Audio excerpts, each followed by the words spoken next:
High school athletes suffer more than 62,000 concussions a year. Younger children also deal with them. Yeah, NBC2's Rishi Barran joins us with a look at concussion prevention. Rishi? Well, you've probably heard all the questions about concussions. What we're here to do is to give you answers on how to reduce concussions on the playing field. How many concussions do you think you had over the year? That's a good question. Really, I'm serious. I probably stopped counting. Naples native Fred McCrary lived the concussion game during his 11-year NFL career. So did his teammates. Fred thinks head injuries played a role in the suicide of Junior Seau, who McCrary played with in San Diego. Now McCrary's part of a laundry list of players suing the NFL for allegedly hiding info on the long-term effects of head injuries. I kept going because I wanted to keep my job. And every time I would hit that year, 2001, I think it is, I would see white. Stories like Fred's raise a big question for parents. Should they let their kids play football? Two-time NFL MVP Kurt Warner says he wouldn't let his kids play now. But Lee Memorial Trauma Services analyst Mark Tesoro looks at that question from a different perspective. I would never recommend somebody to not be active and not get out there and play.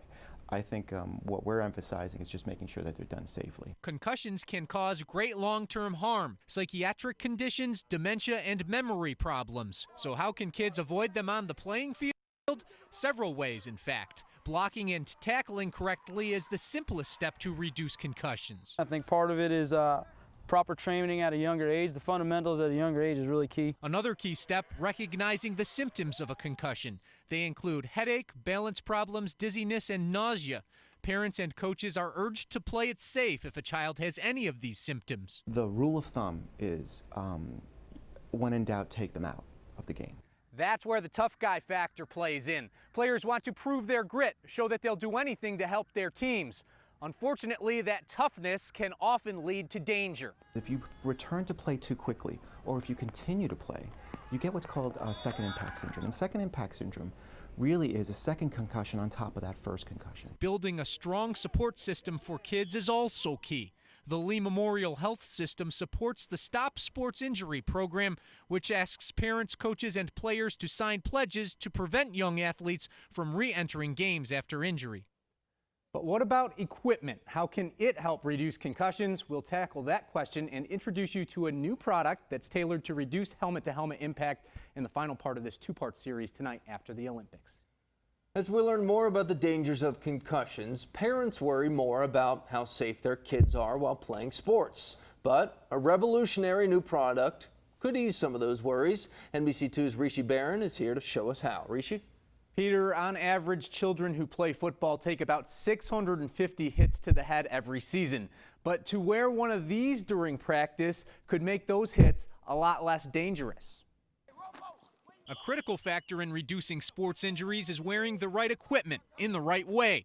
When you're talking concussions, that piece of equipment is the helmet. Anytime you can reduce the force of an impact, you're going to lessen the injuries and the damage. Many variations have been made to the football helmet over the years, and more padding has been added inside. And now there's a product called the Guardian Cap that straps on over the outside of the helmet, which tests have shown can reduce concussions by up to 35%. It's a simple concept. It's almost like anytime you're doing any kind of packaging or anything else, the more padding you have, the less chance of anything getting damaged. The one-size-fits-all soft cap weighs less than a pound and is designed to cushion the blows from helmet-to-helmet collisions, which can result in 30 G's of force, more than 4 times the force of a rocket taking off. When you have the two of these and they hit, they basically slide off each other. They don't grab. There's no friction. Marketed to be worn during practice, where research shows 90% of all concussions can occur, the Guardian has been tested at university labs and successfully worn by more than 600 young players who practiced with the cap before it hit the market. Naples native Fred McCrary, a former NFL player, thinks enough of the Guardian to endorse it and let his kids wear it. It'll make parents feel 10 times more comfortable putting their child out on that field. But what we wanted to know was what players and coaches who'd never seen the Guardian before thought of it. So we took it from the stands right onto the field. Got a lot of padding. Probably would. it had to be real thoughtful. If this helps reduce concussions in practice, you know, I'm all for it. Mark DeSoro, an analyst for Lee Memorial Trauma Services, was quick to point out that no product can completely prevent concussions, but he likes the Guardian's proactive approach to reducing them. This is, like I said, an excellent example of continuing that tradition of trying to constantly improve upon the safety of the equipment. Is it the wave of the future? Maybe, maybe not. But finding ways to keep kids safe will always be the wave of the present. Now, the company that created the Guardian cap is in the process of developing similar products for hockey, lacrosse, baseball, and other sports.